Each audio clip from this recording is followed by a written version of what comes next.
नमस्कार दोस्तों, DD react के एक और रिएक्शन वीडियो में आप सभी का स्वागत है। मैं हूं आलू। तो आज मैं एक बेहद खास वीडियो लेकर आया हूं और ये वीडियो आखिर तक देखिएगा। इससे आपको पता चलेगा कि इंडिया की डेवलपमेंट कितनी तेजी से हो रही है। और ये ओवरऑल नहीं है, मैं एक छोटा सा रेलवे की बात करने वाला हूं और उसी से रिलेटेड वीडियो लेकर आया हूं जो RRTS है, रीजनल रैपिड ट्रांसपोर्ट जो सिस्टम है, ट्रांजिट सिस्टम है जो, उसकी मैं बात करने वाला हूं। और उसका एक वीडियो है, बड़ा प्यारा वीडियो है। इससे आपको नाज होगा भारत के आने वाले फ्यूचर ट्रांसपोर्टेशन के लिए। ठीक है, तो अभी देखिए कि ये वीडियो है और इस पर मैं बाद में बताता हूं कि क्या क्या चीजें। देश की प्रथम रीजनल रेल का इंतजार अब खत्म होने वाला है। वर्ष 2022 में 82 किलोमीटर लंबे दिल्ली गाजियाबाद मेरठ कॉरिडोर को पटरी पर उतारने के लिए युद्ध स्तर पर निर्माण कार्य किया गया। दिन रात हो रहे कार्य की रफ्तार ने एनसीआरटीसी को उस पल के समीप ला दिया है जहां से मार्च 2023 में साहिबाबाद से लेकर दुहाई तक के 17 किलोमीटर के प्रायोरिटी सेक्शन को आम लोगों के लिए शुरू करने का लक्ष्य रखा गया है। निर्माण कार्यों की इस श्रृंखला में एनसीआरटीसी को सभी स्टेक होल्डर्स का पूरा सहयोग मिला और इसी का परिणाम है कि वर्ष 2022 में बहुत सी ऐसी गतिविधियां हुई जिनकी बदौलत दिल्ली से लेकर मेरठ तक आरआरटीएस के पिलर्स और वायडक्ट की रेखा स्पष्ट नजर आने लगी है। निर्मित किए जा रहे अधिकतर स्टेशन आकार ले चुके हैं। जनसाधारण को एक परिवर्तनशील परिवहन सेवा उपलब्ध कराने के लिए एनसीआरटीसी ने अपने प्रयासों से वर्ष 2022 में कई उपलब्धियां हासिल की। इस वर्ष की शुरुआत से ही सिविल निर्माण ने गति पकड़ी और दिल्ली में आनंद विहार आरआरटीएस स्टेशन के भूमिगत हिस्से के कार्य की शुरुआत हुई। वर्तमान में स्टेशन के बेस और कॉन्कोर्स लेवल का कार्य पूरा हो चुका है। मार्च 2022 में ही आनंद विहार स्टेशन से न्यू अशोक नगर की ओर सुदर्शन ने 3 किलोमीटर लंबी टनल का निर्माण आरंभ किया। वर्तमान में आनंद विहार से दिल्ली और गाजियाबाद दोनों दिशाओं में कुल 4 सुदर्शन टनल निर्माण कर रही हैं। ये चारों 10 किलोमीटर में से लगभग 5 किलोमीटर की टनल का निर्माण पूर्ण कर चुकी हैं। अच्छा, ये जो मशीन है ये बड़ी जबरदस्त मशीन है। मतलब ये टनल आप एक तरह से सोच लीजिए कि ड्रिल मशीन है। इतनी बड़ी ड्रिल मशीन है जो टनल जितना बड़ा छेद जो है, ट्रेन गुजरने लायक बड़ा छेद जो है, वो धरती के अंदर बनाती चलती है। और बहुत सारी चीजें, कंक्रीट से उसको रीइंफोर्स करना, स्टील से रीइंफोर्स करना कि, और साथ ही साथ इस बात का भी इस मशीन ये ध्यान रखती है कि ऊपर से कोई दिक्कत ना हो कि धंस जाए, कुछ गिर जाए, कुछ ऐसा हो जाए, तो अंदर ही अंदर काम चलता है। और ऐसी ही मशीनों का इस्तेमाल दिल्ली मेट्रो के भी उसमें किया जा चुका है, जब अंडरग्राउंड जहां भी अंडरग्राउंड मेट्रो बनाई गई है। तो ये बड़ी कमाल की मशीन है। और इसका सबसे बड़ा फायदा क्या है कि पहले टनल बनाने में मतलब सालों लग जाते थे, अब जो है वो साल नहीं लगते हैं टनल बनाने में मशीन। और इस मशीन से मुझे लगता है कि पर डे आई थिंक मुझे लगता है पर डे 1 किलोमीटर तो नहीं, मतलब 100 से 150 मीटर शायद पर डे, या 200 मीटर, जहां तक मुझे अंदाजा है कि इतनी टनल इतनी लंबाई तक बना दी जाती है। शायद 100 मीटर है शायद पर डे का, मतलब एग्जैक्ट याद नहीं है। अगर गलती हुई हो तो भाई डेटा बताने में मुझे माफ करिएगा, कहीं पढ़ा था, अब एग्जैक्ट फिगर मुझे याद नहीं। तो इसलिए ये क्या है, ये टेक्नोलॉजी है। हमने नई टेक्नोलॉजी पे शिफ्ट किया जिससे हमारे काम में आसानी भी हुई और काम में तेजी भी आई। तो इसका फायदा क्या है कि हमारी लागत कम हो गई।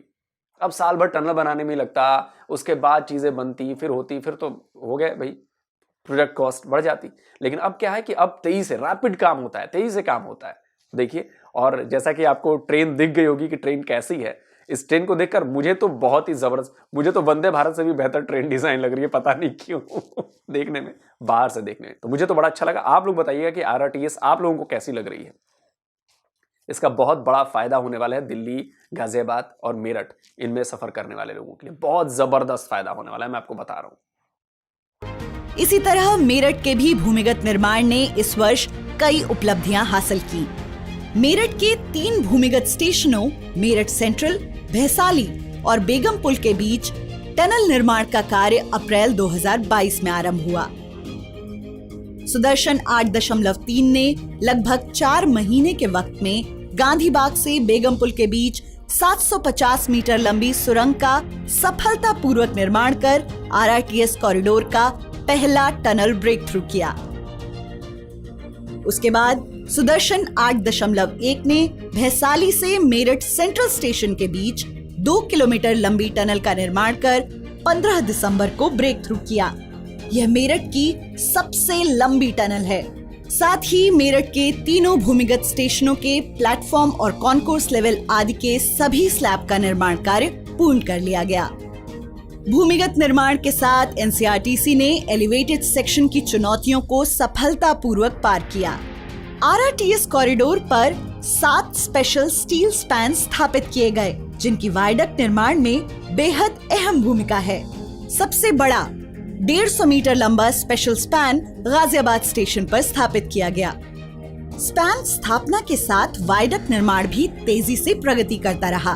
दिल्ली और उत्तर प्रदेश में कुल 70 किलोमीटर के एलिवेटेड सेक्शन में से आधे से ज्यादा वायडक्ट का निर्माण वर्ष 2022 में पूरा कर लिया गया। साथ ही पूरे सेक्शन में 75% से ज्यादा पिलर निर्माण भी पूरा किया गया।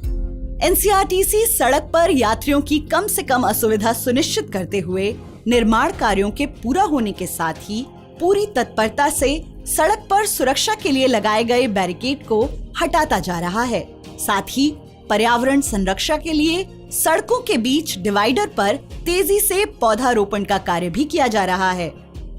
सिविल निर्माण की रफ्तार के बीच 7 मई 2022 का दिन एनसीआरटीसी के लिए बेहद खास रहा। इस दिन गुजरात के सावली में स्थित आरआरटीएस के मैन्युफैक्चरिंग प्लांट में पहले ट्रेन सेट की चाबियां एनसीआरटीसी के प्रबंध निदेशक श्री विनय कुमार सिंह को सौंपी गई। इसके बाद से अब तक 4 ट्रेन सेट दुहाई डिपो पहुंच चुके हैं। इन मेड इन इंडिया ट्रेनों के आने का सिलसिला आगे भी जारी रहेगा।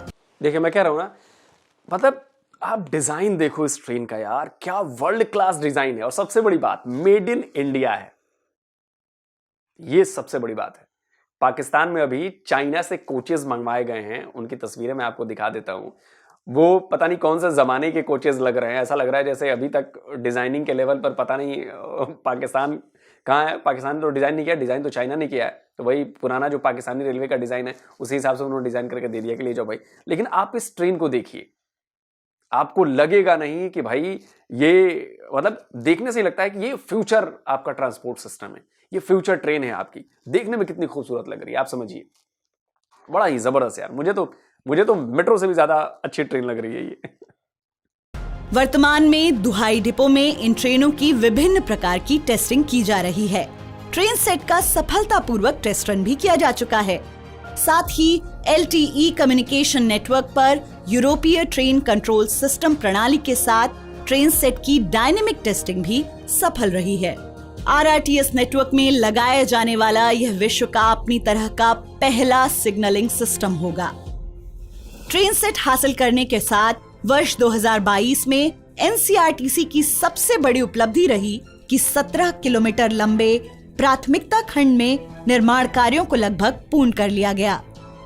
मार्च 2023 तक इस खंड को आम जनता के लिए परिचालित करने का लक्ष्य रखा गया है। ट्रायल रन शुरू करने के लिए जोर शोर से तैयारियां जारी हैं। वायडक्ट निर्माण होने के बाद ट्रैक बिछाने का कार्य तेजी से किया जा रहा है।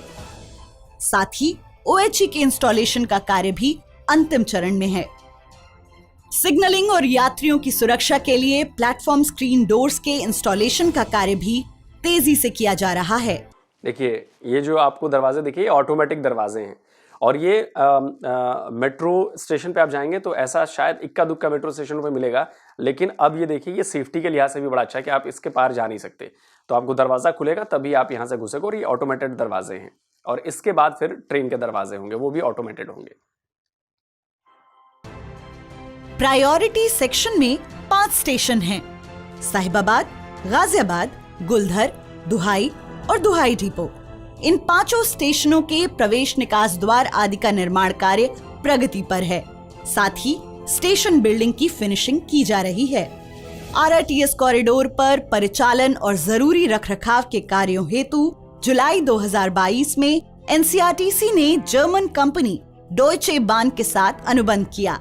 इसके अंतर्गत दिल्ली गाजियाबाद मेरठ आरटीएस कॉरिडोर के परिचालन और रखरखाव के कार्य डीबी इंडिया करेगी।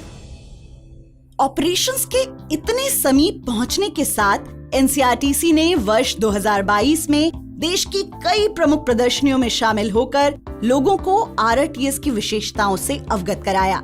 नवंबर 2022 में प्रगति मैदान में आयोजित भारतीय अंतर्राष्ट्रीय व्यापार मेले में पहली बार लगाए गए आरटीएस के एग्जीबिशन पर लोगों की खासी भीड़ देखने को मिली। वर्ष 2022 में कई उच्च पदाधिकारियों ने आरटीएस प्रोजेक्ट के निर्माण की रफ्तार का जायजा लिया। मई 2022 में उत्तर प्रदेश के माननीय मुख्यमंत्री योगी आदित्यनाथ ने मेरठ के भैंसाली में निर्माण गतिविधियों का निरीक्षण किया।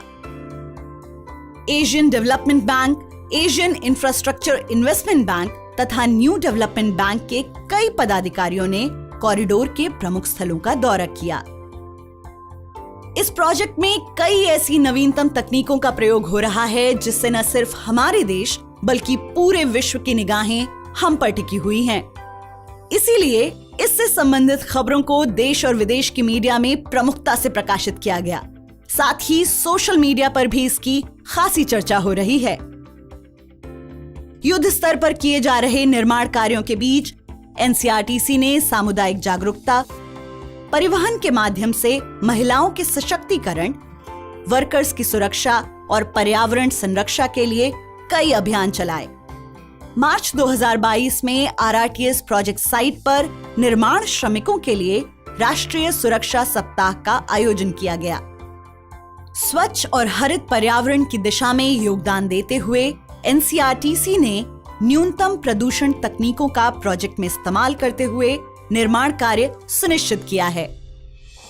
देश की विकास यात्रा में एक नई कहानी लिख रही एनसीआरटीसी की टीम ने आजादी के अमृत महोत्सव के अंतर्गत कई आयोजनों में हिस्सा लिया। कर्मचारियों को स्वस्थ जीवन शैली के लिए प्रोत्साहित करने के लिए हॉबी क्लब की शुरुआत की गई, जिसके अंतर्गत उन्हें खेलों में भाग लेने के लिए प्रोत्साहित किया गया। सितंबर महीने में साइक्लोथॉन का भी आयोजन हुआ। एनसीआरटीसी एनसीआर के यात्रियों को तीव्र, विश्वसनीय, सुरक्षित, सुखद एवं सतत गतिशीलता समाधान प्रदान कर उनके जीवन की गुणवत्ता में सुधार हेतु दृढ़ संकल्प है। शीघ्र ही आरटीएस क्षेत्र के यात्रियों की आवश्यकताओं को पूरा करते हुए उनके जीवन में सुखद परिवर्तन लेकर आएगा। चलिए दोस्तों, वीडियो खत्म हो गया और मुझे लगता है कि आप सबको ये वीडियो शेयर करना चाहिए, दुनिया तक पहुंचाना चाहिए कि भाई देखिए हम किस तरह डेवलप हो रहे हैं। अच्छा देखिए, अब कई लोगों के मन में ये सवाल होगा कि जी मेट्रो से ये क्यों अलग है। मेट्रो से इसलिए अलग है क्योंकि मेट्रो जो है वो मेट्रो शहरों के लिए है, जो आसपास दिल्ली से सटे इलाके हैं, दिल्ली एनसीआर के लिए, वो शॉर्ट रूट के लिए। अब ये जो ट्रेन है ये मेरठ तक जाएगी, तो आप जो ईएमयू डीएमयू जो चलती हैं, आप सोचो कि ये ट्रेन अब उनकी जगह लेने वाली है। तो वर्ल्ड क्लास की ट्रेन होगी, वर्ल्ड क्लास की फैसिलिटीज हैं, आपने सीटों को देख लिया, आपने सिग्नल सिस्टम को देख लिया, आपने टेक्नोलॉजी देख ली। इसका फायदा अब मुझे लगता है कि लाखों लोगों को मिलने वाला है, क्योंकि मैं जानता हूं, मैं इतने सालों से यहाँ पर हूं और कभी मौका मिलेगा तो मैं जाऊंगा। साहिबाबाद गाजियाबाद बहुत ज़्यादा दूर नहीं है, मेरे से 10-15 किलोमीटर की दूरी पर है, तो मैं जाऊंगा और हो सकता है इस पर व्लॉग भी बनाऊं। मैं कोशिश करूंगा व्लॉग बनाने की, टाइम मिलेगा तो। इसका फायदा मेरठ, अलीगढ़ तक के लोगों को होने वाला है। आपको मेरी बात पर यकीन नहीं आ रहा होगा, लेकिन आप जब ये ट्रेन सर्विस शुरू हो जाएगी, मार्च में पहला फेज शुरू होने वाला है, मार्च 2023 में, जो 17 किलोमीटर का है वो शायद शुरू हो जाएगा। तो मुझे लगता है कि साहिबाबाद गाजियाबाद, हाँ मतलब दिल्ली से गाजियाबाद वाला जो वो है पैच है, वो शुरू कर दिया जाएगा इन 4 ट्रेन सेटों की मदद से, और बहुत ज़्यादा फायदा होने वाला है लोगों को। देखिए मेट्रो भी है, वैशाली तक मेट्रो है, यूपी का वैशाली है, आनंद विहार से बिल्कुल करीब है, वहां तक भी मेट्रो है। लेकिन अब ये अलग सिस्टम है, ये उन लोगों के लिए है जो मेरठ में रहते हैं, मेरठ से दूर, मेरठ के आसपास के इलाके में रहते हैं, गाजियाबाद के आसपास के इलाके में रहते हैं, और बहुत सारा बिजनेस, बहुत सारे लोग नौकरी करने दिल्ली जाते हैं, दिल्ली से इधर आते हैं, इधर से दिल्ली जाते हैं। तो उन लोगों के लिए ये तो वरदान साबित होने वाला है बॉस, ये वरदान साबित होने वाला है। और ये वाकई, मैं एक किसी अखबार की हेडिंग देख रहा था, इस पर खबर जो छपी थी कि ये सब कुछ जो रीजनल ट्रांसपोर्ट का जो सिस्टम है वो सब कुछ बदलने वाली है, गेम चेंजर है ये। और ये वाकई गेम चेंजर होगी, आप देख लीजिएगा। और मुझे लगता है कि अभी इस रूट के बाद और भी कई सारे रूट्स पे, जो इधर हरियाणा वाला इलाका है, फरीदाबाद हो या फिर उधर गुड़गांव वाला इलाका हो, उधर भी मुझे लगता है कि रीजनल ट्रांसपोर्ट की सर्विसेज आएंगी भविष्य में, हो सकता है, मतलब मुझे नहीं पता, बट मुझे लगता है कि आनी चाहिए, क्योंकि इधर तो चलिए आ गया। और देखिए यूपी है, यूपी में भी जबरदस्त इस पे काम हो रहा है, और यूपी सरकार की वजह से ही हो रहा है। तो जाहिर सी बात है कि हम प्रोग्रेस हो रहे हैं, हम डेवलप हो रहे हैं, हमने रास्ता पकड़ लिया है, हमने गियर बदल दिया है। तो मुझे लग रहा है कि आप लोगों को भी इस पर गर्व करने वाली अनुभूति होनी चाहिए। आप लोगों को इस वीडियो को अलग अलग जगहों पर फैलाना चाहिए, जिससे लोगों में जानकारी बढ़े, लोगों को पता तो चले कि बॉस हम क्या कर रहे हैं, क्यों हम कह रहे हैं कि हमें 25 साल में डेवलप नेशन बनना है। तो ये बहुत बड़ी बात है।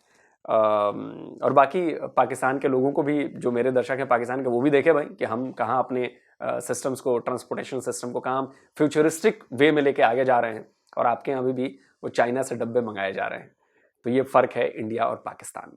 तो जल्दी हाजिर होता हूँ एक और, अच्छा एक चीज तो बताना ही भूल गया मैं यार, आपने देखा होगा कि जो टनल वाली बात तो मैंने बता दी आपको, जो बाहर जो पिलर्स पे जो रास्ता इनका तैयार होता है, जो ट्रैक बनता है, वो क्या होता है, पिलर्स वहां पर बनाए जाते हैं, लेकिन जो उनके ऊपर चीज लगाई जाती है वो वहां पर नहीं बनती है, वो कहीं और बन रही होती है, और बस वो लाके सेट करना होता है वहां पे। वो क्रेन के जरिए, बड़ी भारी भारी क्रेन्स होती हैं जो आपने देखा होगा लटकती हुई, तो वो उस पर ये हिस्से जो हैं वो एक तरह से असेंबल होते रहते हैं। मैन्युफैक्चरिंग कहीं और होती है, वहां से ये लाए जाते हैं ट्रांसपोर्ट करके, और इनकी बस असेंबलिंग करती वो मशीन के सहारे वो धड़ाधड़ धड़ाधड़ धड़ाधड़ की जाती है, तो बिल्कुल स्मूथ काम होता है। तो ये मैं बताना चाह रहा था आपको। तो इस टेक्निक का इस्तेमाल हम लोग बहुत पहले से कर रहे हैं, फ्लाईओवर्स बनाने में भी कर रहे थे और इसमें भी कर रहे हैं, और हमने मेट्रो बनाने में भी इसी टेक्निक का इस्तेमाल किया था, जो ब्रिजेस, जो ये पुल बन रहे हैं इनको। तो जल्दी हाजिर होता हूँ एक और नए वीडियो के साथ। नमस्कार, जय हिंद।